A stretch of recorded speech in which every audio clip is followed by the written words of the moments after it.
Good morning, good afternoon, good evening, good whatever time of day it is. Thank you for tuning in to Conversations with Dr. Don. For you first-time viewers, Conversations with Dr. Don is an ongoing series of 1 hour standalone talk shows where I interview interesting people like most of you out there about who they are as unique, one-of-a-kind individuals and about whatever it is that we have decided to talk about. And tonight we'll be talking about the politics of nonviolence. And if I talk kind of funny, it's because I had some dental work done recently, and occasionally I chew the inside of my jaw over here, so I'm a little reluctant. And never mind. Enough of That's that. only really violent if it bleeds. But, okay, so it isn't that violent. So I was just confessing to you before the camera started rolling that I'm a little nervous because of the weather when you were coming across town. And I'm always nervous when I start a show, but just confessing to you, Doctor, I feel better. Good. And how are you right now? I'm fine, thank you. Yeah. You're one of those guests who's fine no matter what goes on, and I'm nervous, and you're all peaceful and calm. No, I get upset. I have an Irish temper. I hope you don't see it tonight. Yeah. And as you know, our show goes in two major segments. The first segment is what I call the bio, personal segment, where I talk to you about who you are personally. So my guests, my viewers will have an idea of where you're coming from when you talk about the subject or whatever else you're talking about, if that's okay. And I'm a clinical psychologist, but I'm not wearing that hat tonight, so I'm looking forward to talking to you about most anything, because we've chatted a bit outside of the studio and a couple of other venues, and I was very impressed with who and how you are. And I'm looking forward to learning more about how you are to keep getting healthier myself. And I like to compliment when I see it's appropriate, and I don't go overboard, so my strokes are genuine. And I'm looking forward to it. You're trying to make me blush. And it can be done. It can be done. And I've told my crew a little bit about you, and they're looking forward to hearing you too. So let's start off with who you are. And if I ask a question that you don't want to answer or doesn't fit where I just told me to get lost or whatever, and if I ask your best friend, who is Michael, what would your best friend say Michael is in the first person? He's an odd duck. But you can count on him to be a friend. He's truthful. He tries to be truthful at all times, which means that he can make you uncomfortable without trying to. But he has a good sense of humor. He knows that he shouldn't take himself too seriously all the time. And so he's okay. Not a good drinking buddy because he doesn't drink alcohol, but he's a good buddy. And Good knows how buddy. to enjoy company. Yeah. What's a good buddy? Oh, I don't know, someone you can relax with, be honest with, not have a lot of secrets from. And that probably means having some common values and some common concerns about the world. Okay. Yeah, okay. When and where were you born? Oh, well, July 11th, 1949, which makes me at least maybe older than you. Did you hear that? Look at my crew is going crazy over there. I was born December 26th, 1928. Oh, gosh. You look too good. Yeah, I was in Wichita, Kansas. Uh-huh. That's Republican territory. Uh-huh. Almost dead center U.S., continental U.S. And how did you turn out the way that you did, since it's so Republican and conservative over there? Oh, Republican conservative is not all bad. I've Well- not left all that behind. Okay. In many ways, I am my father's son, and he never voted for a Democrat in his life. The word conservative for me means almost immediately that you ought to be an environmentalist. You ought to change things slowly. Be cautious about the use of technology. Allow for respect for the past, and to leave things today in a better way for the future generations. Well, that definition doesn't seem to apply to a lot of people today in politics who call themselves conservative. Well, I think that's partly because most conservatives today, U.S.-style conservatives, are really old liberals. They're mostly pre-1935 liberals, kind of John Lockean, Adam Smith type liberals. Mm-hmm. Those people, those old liberals, used to call themselves liberal. Yeah. And after Roosevelt came along, Franklin D. and others kind of shifted things to the left. Mm-hmm. Ronald Reagan and others began calling themselves conservative. Mm-hmm. I'm not an old liberal. Mm-hmm. I'm an old liberal. In many ways, I have more in common with kind of some traditional conservative values that are more European or maybe even third world in nature. So they were real in the family values. Generic definition of what conservative means. Yeah. Yeah. Yeah. So you're not a conservative like Rush Limbaugh, one of those guys.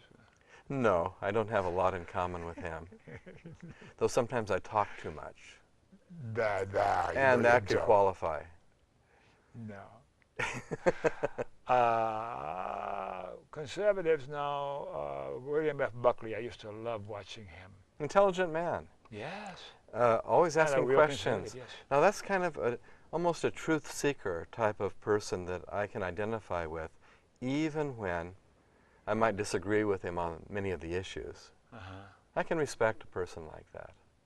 Have you seen my impression of doing William F. Buckley? No, really. You got to have your nose up there pointing out. Yeah. Oh, right. Next question. Is there anything significant worth mentioning about your national or cultural heritage, or are you just plain old American white bread? I frequently urge people not to judge books by their cover. Mm-hmm. I might have been a pretty easy and typical read as a book, you know, maybe age 15 and before. But a lot of influences have happened. And so looking at me now, just superficially, you know, you see a white guy with a white beard and kind of pinky skin. You probably don't see someone who's at least half Hindu, culturally, who believes in reincarnation, hasn't had anything except vegetarian meals for over 40 years. Really? You probably don't see someone who 40 years. Has an extremely high regard for Martin Luther King, for Dorothy Day, for Mahatma Gandhi, for Nelson Mandela. People who I see as liberation-oriented people. You probably don't just look at me and say, he's probably a tax resistor. You probably don't see that. You don't see someone perhaps who whose closest friends are today people of color that aren't white. I have a hard time relating to white people anymore.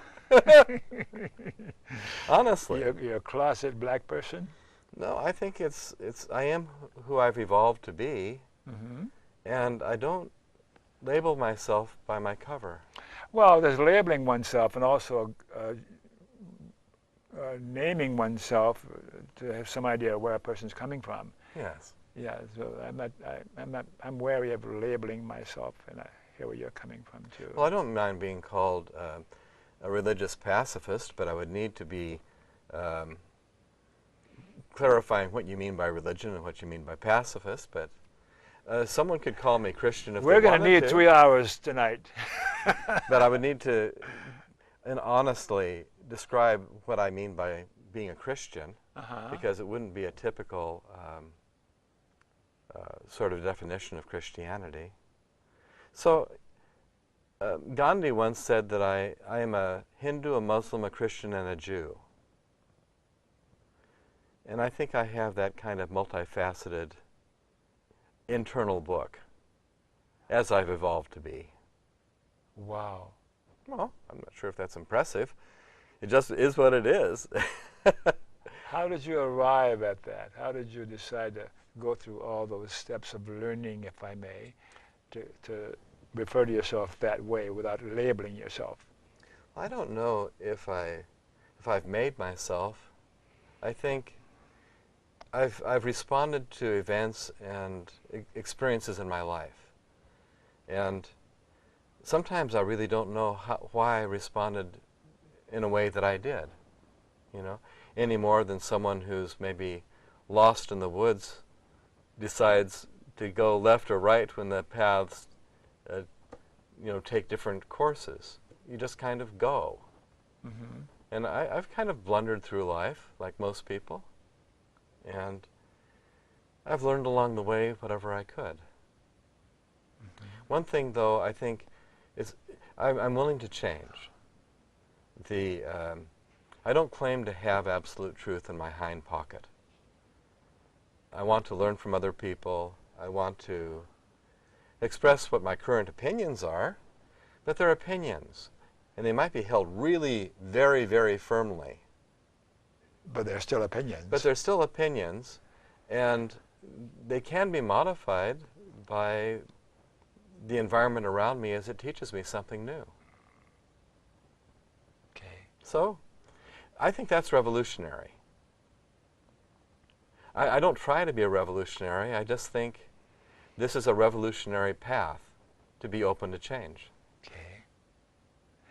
How about a religious preference? You alluded to some religious preference, as you mentioned, a lot of different religions, as I've been Gandhi influenced said. by just about every tradition that I've tried to learn something about. And so I was raised Missouri Synod Lutheran, very conservative, no dance, no alcohol. Yeah. Some of that is still with me. I can't dance and I don't drink alcohol. Can't dance except as a comedy routine. Okay. Did you ever drink? I've tasted alcohol, and I don't particularly like it. I didn't grow up around it. And so, you know, I came in contact with Quakers in college and was influenced by Quaker traditions. I came into contact with Gandhi intellectually in college. Went to India the first time when I was 21 years old, and that influenced me to become vegetarian. I lived with Gandhians for 6 months. You know, that's going to impact you in weird ways. Oh, I'll bet. People who had known Gandhi and gone to jail with him opened their homes to me as a young man who wanted to learn. Came back, got my PhD at the University of Minnesota. 7 years in Minnesota impacts you. You develop a pretty thick skin for cold weather. And for very friendly people, I would add. Really? Yeah. Overall, very friendly people out there. And just every step of the way. Buddhists have influenced me. Thich Nhat Hanh in his anti-war position during the Vietnam War. Yes, yes. And others. There are very few people that I probably would be in awe of, because I have a healthy regard for people being human beings and not perfect.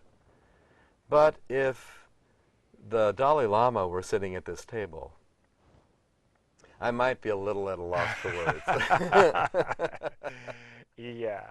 So today, would you say you have a religious preference as we understand the existing religions? Are you a-religious Preference. or what? No, I'm not a-religious. Religion is a good word to me, but it's not necessarily always requiring a God. For me, as for Gandhi, God is truth and truth is God. I'm a truth seeker. And so I don't have a hard time secularizing my religion. Okay. And positing it in ways that require seeking of truth. How long have you been believed in reincarnation? That's an interesting question. My research on Gandhi, Uh-huh. half of my doctoral dissertation was on Gandhi, the other half on King. Wow, man. At the University of Minnesota, that was odd for a political science PhD. You know, so I guess I am an odd duck, as my mythological best friend might say. As I was studying Gandhi, that influenced me to have a very eclectic religious view. Just accepting what I saw as true in various religious traditions. Aldous Huxley, the British philosopher and writer, Oh, yes. wrote a kind of an obscure book called The Perennial Philosophy. Mm-hmm. There he argues that the essence of every one of the major religious traditions is ethically remarkably the same. Yes. And I agree with him. Now, I think he was an agnostic. But that doesn't bother me. The essence of how we should be living is what we should really be concerned about. Yes. Not debating how many angels are on the head of a needle or what the nature of Elysium will be when we die. You know, if we're a Roman, I don't know about Elysium. Maybe it is, you know, fields of grain and a wonderful place to be. I'm here now. That's my responsibility, is to live here now to the best that I can. And you're doing that? Oh, no. I'm as much of a hypocrite as most people. I try. Mm-hmm. That's a pretty strong statement. Yeah. Well, I'm a perfectionist, and if you want me to point out my flaws, I can be ruthless. You know, being a perfectionist doesn't necessarily mean you're a hypocrite. I'm a hypocrite if I don't live up to my own values. That's pretty strong. And my values are in such a framework that they're impossible to live up to. So, it's inevitable that I'm a hypocrite. I've been waiting for something for you and I to fight over. Okay, this is one of my signs. You know, I make a lot of these signs, and this is one that I just created yesterday. Yeah, are you living lovingly now? At this moment, I'm not doing too bad. You know, you're a nice person. You're an easy person to feel affection towards. Thank you. But if you were Adolf Hitler sitting across the table from me, I would be challenged. My values, commitment to nonviolence, would say, you are a child of God, Adolf Hitler, just like any other human being. You have the spark of truth in you, the life force. You have a soul. I am challenged to see the goodness in you because of all the evil your actions have brought. I would have a tough time behaving lovingly towards Adolf Hitler. But my values say I should. Yeah. Would I fall short? I don't have any doubt that I would fall short. But it doesn't make you a hypocrite. We won't fight that one anymore. Okay. So you don't have a religious preference as such. I'm very Jesus-centric. Mm-hmm. I was raised as a Christian, and so am I. I see Jesus and the Sermon on the Mount, as Gandhi did, as almost the essence of religion. I'm also a humanist too nowadays. And whether Jesus himself ever was a historical person is not of critical importance to me.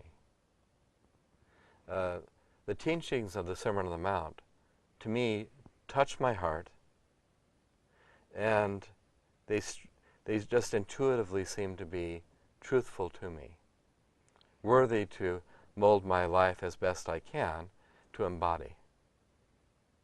So I'd be very Christ-centric. But did Jesus die for my sins? Have I been born again a Christian? That would be an improper thing for me to assert. That would be dishonest of me to communicate.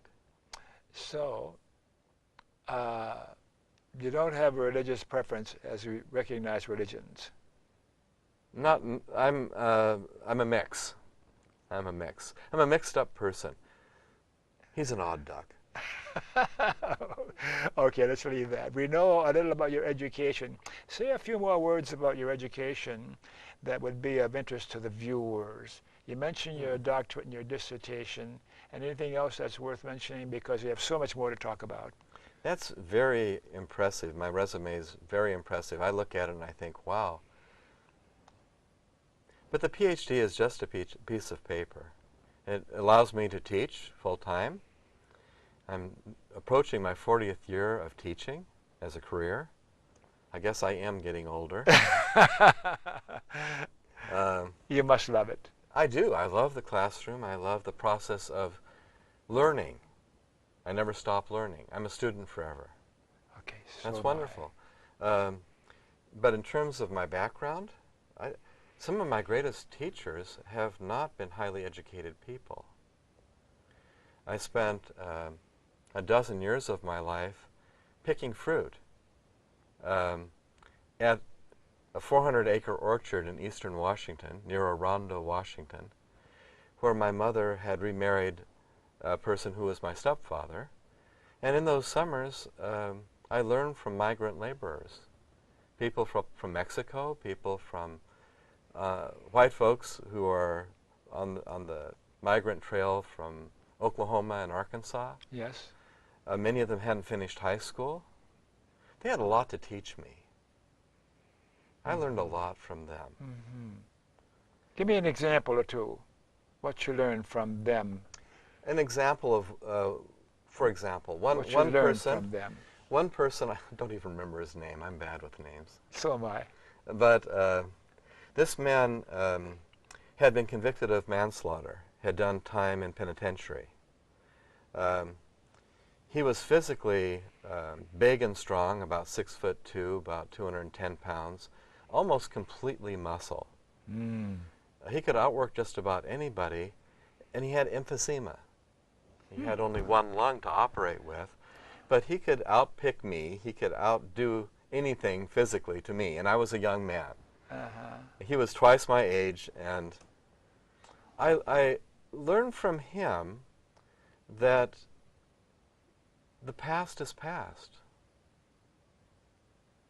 I would trust that man with my life. He killed a person in a bar fight. And he, like most of us, just kind of have to go on with your life after an event that is very traumatic. He could probably kill again, but it was in a heat of passion. And what I saw was a soul. I saw the light of God in this person. He shared with other people his resources. He was always there to help you fix your car. He had those skills. He was always there to listen to your problems. He had never finished high school. He had no degrees. If anything, he'd be a bad person because of one horrible fit of temper that he experienced in his life where he killed somebody. I learned that everyone deserves a second, third, fourth, fifth. How many chances? Jesus said, how many times do you forgive someone? Only 7 times? What did Jesus say? 7 times 7. 7 times 70. and this man was an embodiment of that. He was worthy of another chance. And there was something about him that made an impression on you that you remember, and you can tell me that story about him right now. Yes. And frankly, I think if you spend a little bit of time with any person, even Adolf Hitler, there would be something that you would be able to find, some glimpse of the goodness in that person. You might have to dig really deep. But Adolf Hitler was a vegetarian too. He was a health food nut. He loved animals. I can't say an awful lot of good things about Adolf Hitler, but I can find a few things to say. And I would like to be able to say I can find something good in every human being. It gives me hope. Okay. Moving right along, do you have a partner, a boyfriend, a girlfriend, a husband, a wife, or somebody like that in your life? Legally, I've been married for 30 years. Yes, to the same woman. And she's a remarkable person. I bet she Christine. is. We have 3, I was going to say biological children. That's pretty obvious. They're biological. And then we have one daughter who is, was our foster daughter, and who is psychologically, if not legally, adopted to us. Okay. And so we have a family, and we have our dysfunctions, but we love each other. And 30 years is a long time. That's that gives me hope, a long time, you betcha. How would you characterize yourself on the continuum of political persuasion? Are you left, right, center, or off the chart? Yes. Off the chart. Yes. Well, no, I would say I don't much believe in charts. Charts do serve a purpose sometimes. Well, they can, but they can be very misleading, especially if they're simplistic, two-dimensional left-right, politically speaking. I'm registered as a member of the Pacific Green Party, and I don't have a problem identifying myself as green. You just labeled yourself, you know. Oh, that's okay. Technically, I'd probably be best described as a conservative, fundy green, fundamentalist green, process-oriented person. Okay. First, and then there are other priorities. Ecology for me is a priority, but it probably ranks second or third on the list of the green values. Yeah. Greens say that they're neither left nor right. Yes. And I think that's correct. Okay. They're complex, and that's one reason I'm able to identify with them. Okay. Moving right along here so we can get into the subject of the show. Memberships in the political, social, or civic organizations that are worth mentioning that you have now that would be of interest to our viewers. I don't know what be the Green Party. The Green Party is there, perhaps. I've been volunteering for over 8 years with a Daybreak Homeless Shelter Network in Southeast Portland, where every once in a while I sleep overnight, typically at a shelter, because they need someone who's supposed to be responsible. You don't know me too well. To be present and be a calming force and, you know, whatever, a listener for the people that are there. I volunteer that way. I'm active with the Peace Studies program at PCC. I'm the co-chair of that program. It's now over 20 years old. I'm active with the Peace Studies Consortium of the Pacific Northwest, so I work with other peace educators at other institutions, Oregon State, University of Oregon, PSU, Conflict Resolution Program at PSU. And so I'm involved where I can be. There are limitations of time and space. Really? Okay. I think I'll be answering this question, but I'm going to ask it anyhow before we take a break. Persons from the past that you liked or admired, or even alive today. That are alive, you say? Either one. They're dead or they're alive today. You look up to or admired. Any names come to mind other than Gandhi, of course? Well, I've kind of made something of the list. I mean, to me, the founders of all the religious faiths I look up to. Yes. And that would be Jesus, Muhammad, Buddha. In the Hindu tradition, I especially like Shankaracharya, who was a Hindu philosopher about 1,000 years ago. In more modern times, probably my favorite president is Jefferson. My favorite presidential candidate ever would probably be Eugene V. Debs. My favorite sort of public volunteer servants would be people like Alice Paul in the suffrage movement, Mm-hmm. people like Dorothy Day, founding Yes, the Catholic Worker Movement. Mm-hmm. I have a lot of people that I look up to. If we don't stop, my director is going to yell at both of us here. Can we take a break now, Mr. Director? Mm-hmm.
Okay, we are back, and now my guest is asking me questions. We've reversed roles here.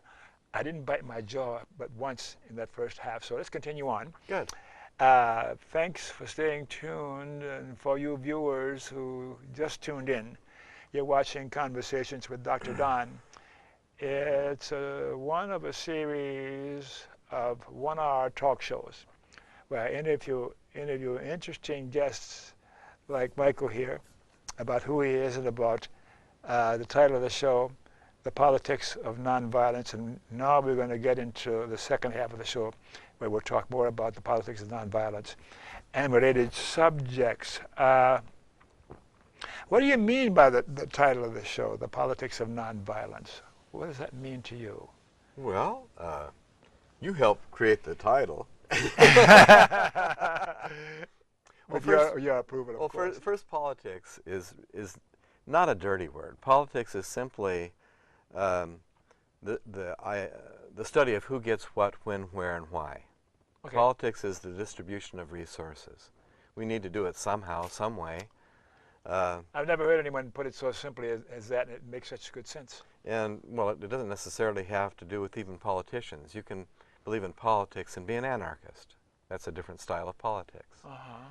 And so the politics of nonviolence is just the attempt to distribute resources equitably, showing respect for other human beings in the process, including them, if possible, in the process, while doing as little harm as possible. Nonviolence. Harmlessness is the ideal. Kind of the physician, do no harm. Uh-huh. But we all know that doctors do harm.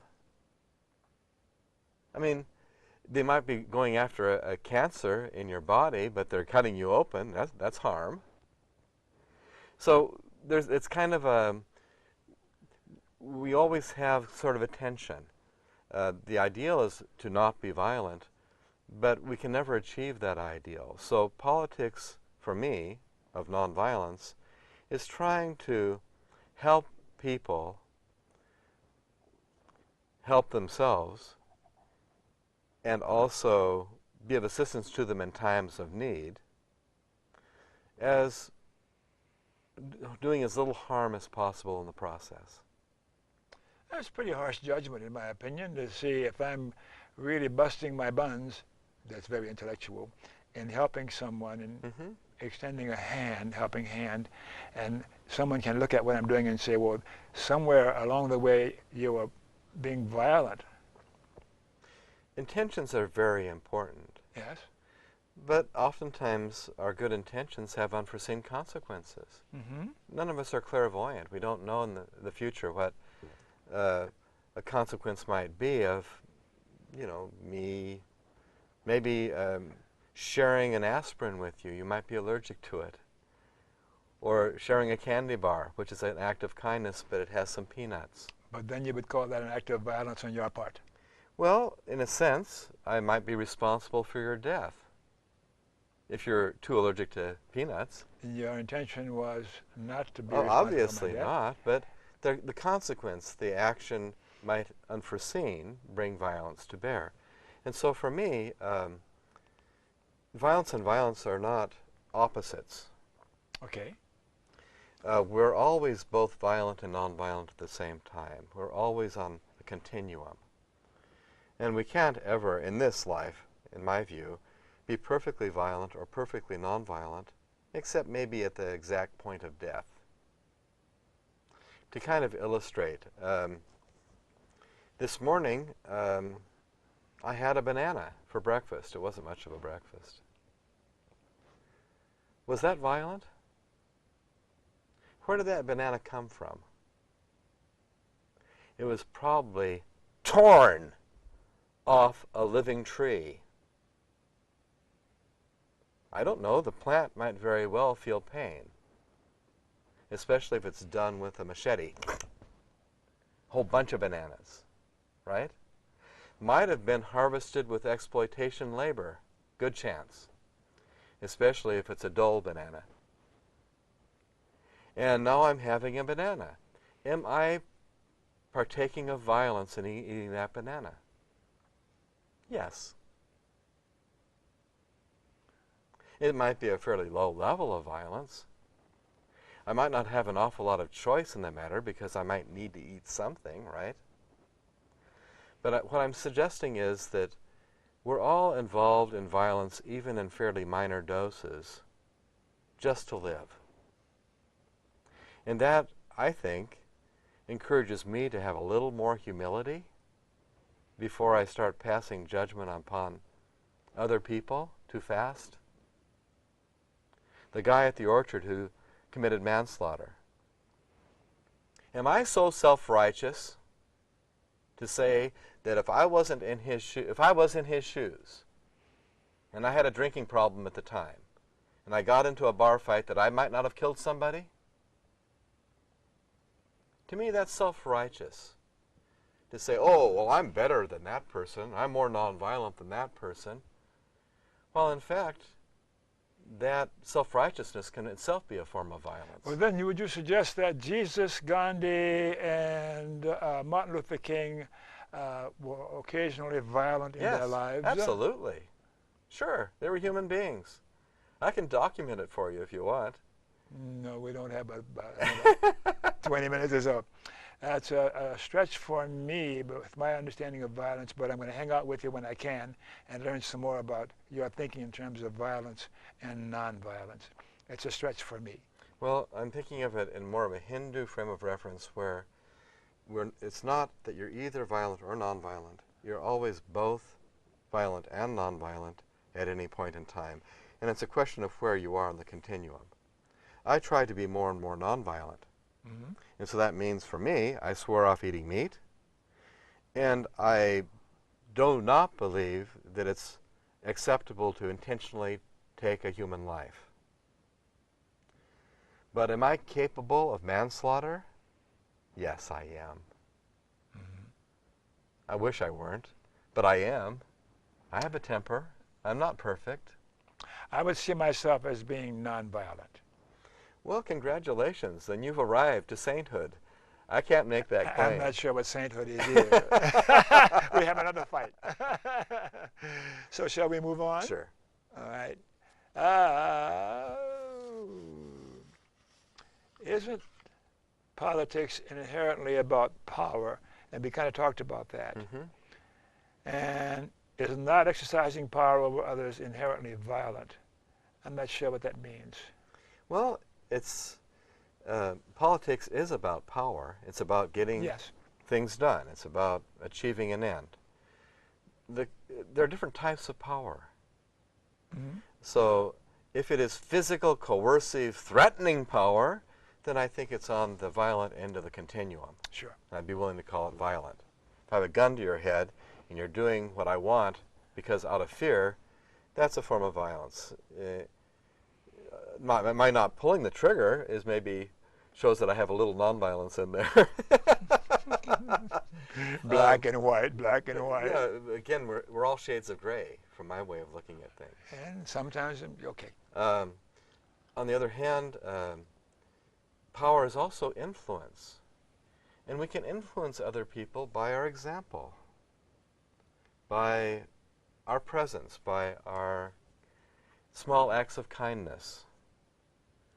I'm not coercing you to like me. I'm not physically forcing you to like me. If I help you walk across the street, if you're in a walker, you're using a walker, you might just appreciate my kindness. I might influence you to like me, and if you like me, if you care about me, if I get myself arrested in a civil disobedience action and I'm on TV, that little old lady might say, "Oh, I remember him. He helped me across the street. What in the devil is he doing?" You don't even need a wig. You do it so very well. But the point is, I might have influence over her. She's asking a question, what in the devil am I doing? Well, she wouldn't have asked that otherwise. I've had some power as a result of my kindness. I might not have been seeking it. Gandhi had a lot of power. And he built it up over many years because of his service to other human beings. Yes. That's the power of nonviolence. Service to other human beings. That's the foundation for the power of nonviolence. It's not just that I can say no to a power structure, refuse to pay my taxes perhaps, and make the government collapse. That's nonviolence too, in some ways. But the real transformative power of nonviolence, which is far more profound than getting arrested and going to jail, is the nonviolence that encourages you to care about me because of the service that I have devoted my life to. Okay. That's constructing a new society. A society, the beloved community of Martin Luther King's dreams. Okay. The beloved community. Can you give some examples of the effective use of nonviolence to achieve political objectives? You just mentioned one.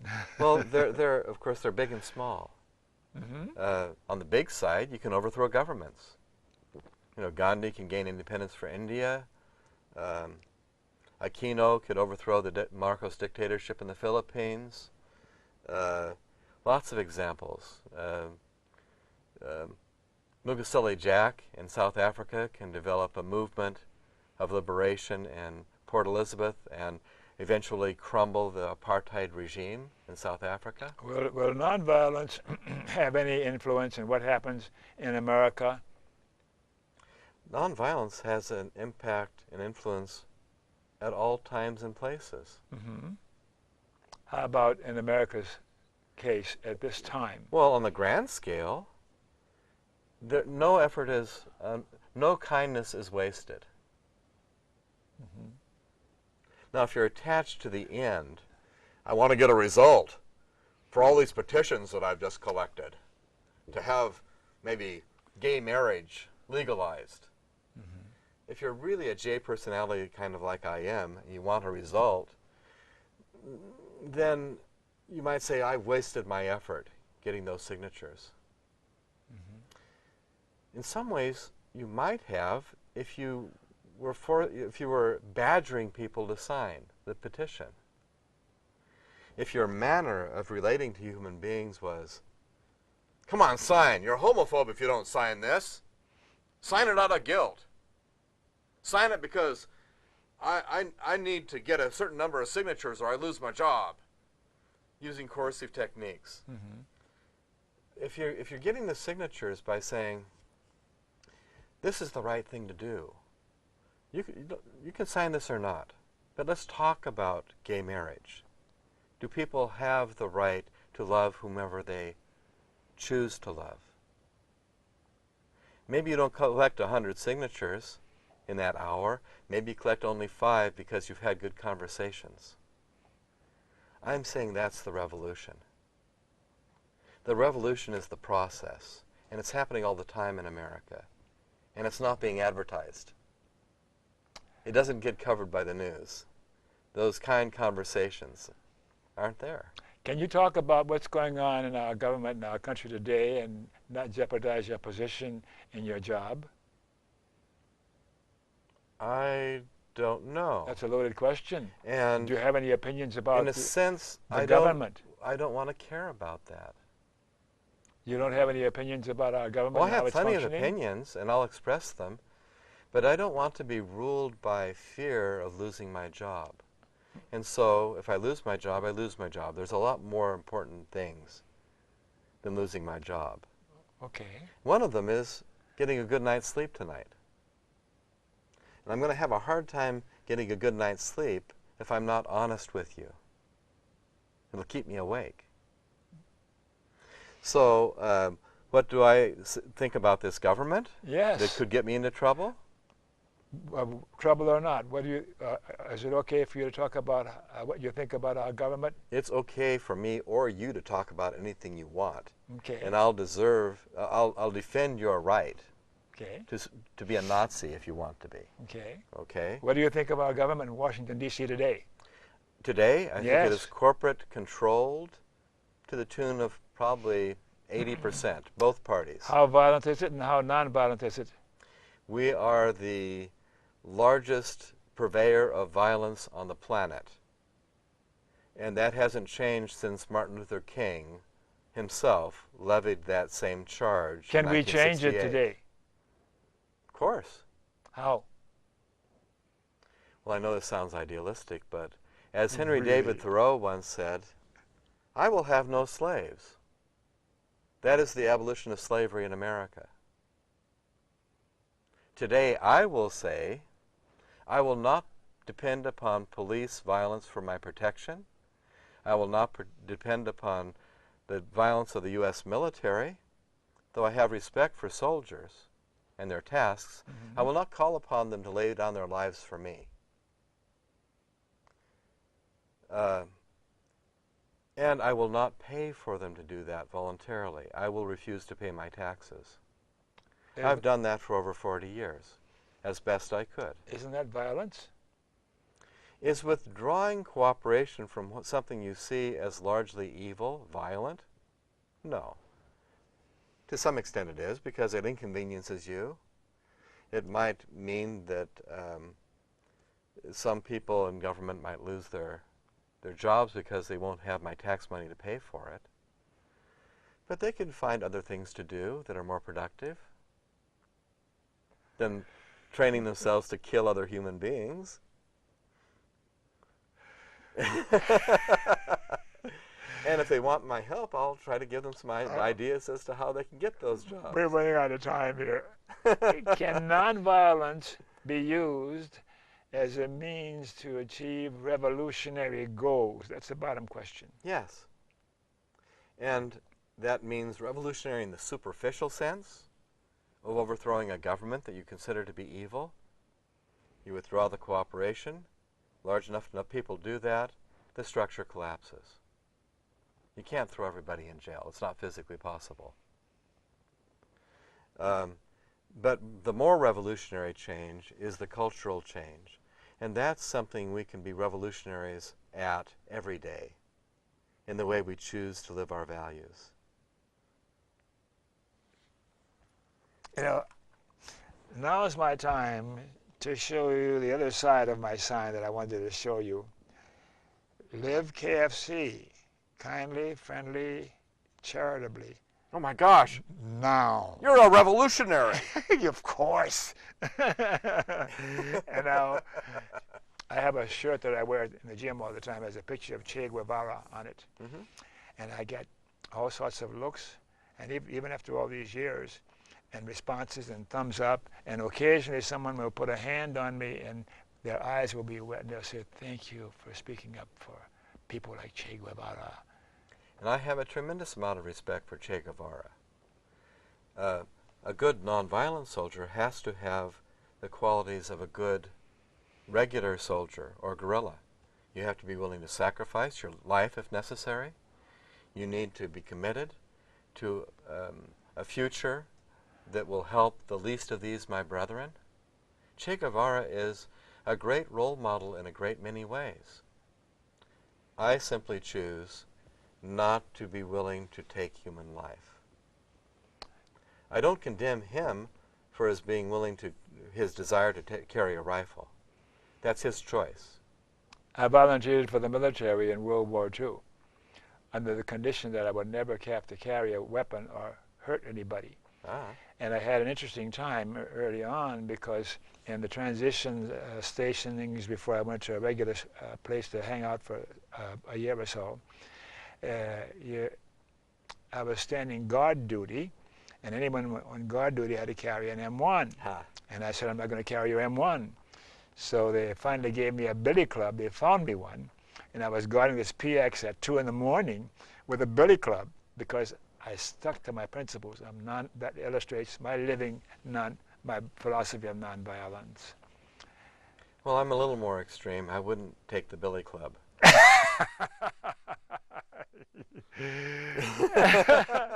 Let me ask you one more question because you're running out of time. What hope do you have for the future? What hope do you have for the future? Of humankind on this planet? Whatever you make of the question. It's your question. You gave it to me. I would say the odds are not good that we will survive as a human, in a meaningful way as a human family. There are too many dramatic catastrophes easily seen on the horizon, from the possibility of nuclear or other war wiping out most of us, to climate change and the huge typhoons hitting the Philippines and elsewhere, but the but is, there is always hope. I would say the odds are not good. Maybe, I don't know, 1,000 to 1 that will make it another 100 years in a civilized fashion. When you go, what will you come back as? You believe in reincarnation? What will you come back as? I don't know. In one of these calamities? But I can say, when I go, I want to go on my own terms.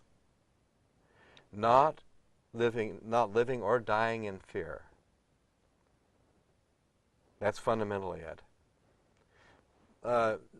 One of my heroes, St. Francis of Assisi, once was asked, what would you do if you knew the world was ending tomorrow? And his response was, I would continue to cultivate my garden. In other words, all we can do is to continue to do the best we can do every day, because it might be the last day of your life. And the rest is not for us to write. We can contribute the best we can to build the future of our dreams, and it may or may not come to pass. You didn't tell me what you would come back as, but I will tell you what I'll come back as. Oh, you do? A bonobo. If that's what you want, whatever it is, I hope you get it. How about a closing comment or whatever you want to say to the viewers? And look into that camera and tell them your final thoughts as we close the program out. What do you have to say? Well, I hope that if you've watched this hour, you haven't wasted your time, that you've gotten something out of this. I'm certainly open to visiting with people, whoever wants to. Try to be a truth seeker. Try to have some humility and not always think that you're right, because that in itself can be a tremendous source of violence. And just do the best you can. If you can live every day doing some small services to as many people as you can, then I hope you have a good night's sleep every night, up to your last night. Thank you very, very much. Thank you for coming on. And let's have a few public service announcements before we have to shut down, Mr. E, Mr. Director. To get my show, my local broadcast schedule, go to my website, www.donbaham.com, and click on Present Day Activities. And to watch my shows on the web, go to my website again and click on favorite links. There's 300 shows on there through the years, and see all sorts of shows on there. And the ACLU, I didn't ask you about the ACLU because I'm American Civil Liberties Union member. I've been a member now for 3,000 years. And you're not that old. Methuselah and I were brothers. To learn more about the ACLU, go to www.aclu.org. The American Civil Liberties Union is so wonderful. It protects our civil liberties, and they need protecting in the worst way nowadays. Yeah. I'm about 90% in agreement with them. Yeah. To get my show is broadcast by other stations where you're watching this show in your city in the US of A. Ask your local public access station to go to www.pegmedia.org and follow the instructions there so that they can broadcast my shows instead of the internet from a local public access station someplace else in the country. And we got to end corporate personhood. Go and move to amend.org so that we can say corporations are not persons and money is not speech. Our country's going down the tubes with the Supreme Court's behavior, and I'm not going to get on my soapbox with that anymore. Anything else we have to put up here? Oh, I want to thank you for watching, and I hope you enjoyed my friend here as much as I did, Dr. Sonnleitner, and thank you for coming on. Going to come on again? Take care. Anytime. Thanks again. And remember, KFC, not that KFC, Dr. Don's KFC. Kind, friendly, and charitable. Be kind, and be friendly, and be charitable to you too. Especially you. And you. And you. And you. And you. Thanks again. Wonderful time.